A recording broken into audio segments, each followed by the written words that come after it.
మస్తు పైసలు పెట్టినా మేము లక్ష్యం మీద అయింది.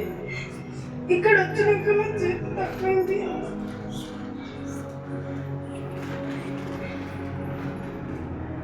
దేవుడి సంగీతంలో నాకు చక్క చేసాడు. నేను దేవునికి రుణపడి ఉంటాను. నేను మంచిగా చదువుకుంటున్నాను. ఇప్పుడు హాస్టల్కి వెళ్ళిన నాకే నొప్పి రాలేదు. నేను మంచిగా చదువుకుంటున్నాను.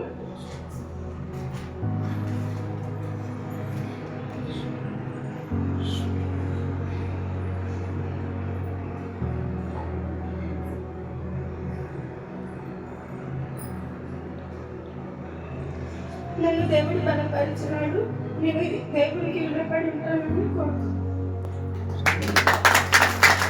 ఆమె లక్షకు పైగా ఖర్చు పెట్టుకోవాలి హాస్పిటల్, కానీ చెయ్యి ఎక్కడ కూడా బాగుపడలేదు. హల్లెలూయా.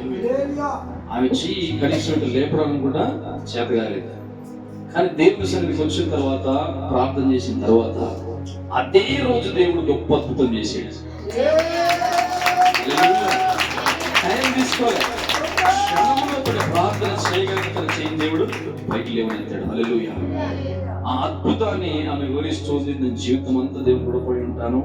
ఆ చెయ్యి ఆ విధంగా లేవకపోవడం ద్వారా చదువు ఆగిపోయింది, ఇంకా హాస్టల్కి వెళ్ళడం ఆగిపోయింది. తన జీవితంలో చదువు లేకుండా ఎక్కడ ఈ విధంగా ఉండిపోతారని చాలా భయపడ్డారు. తల్లిదండ్రులు కూడా ఎంతో భయపడ్డారు, బాధపడ్డారు. హల్లెలూయా. అసలు ఏమైందో డాక్టర్లు కూడా అర్థం కాలేదు దేవుని ఇష్టం. కానీ దేవాది దేవుడు అన్ని విషయాలు ఎరిగిన వాడు సహోదరు యొక్క హస్తాన్ని తాకి ముట్టి స్వస్థపరిచి లేపాడు. హల్లెలూయా. ఇప్పుడు చక్కగా చదువుకుంటుంది, హాస్టల్కి వెళ్ళింది, మరలా తిరిగి తన జీవితాన్ని ఆరంభించింది. హల్లెలూయా.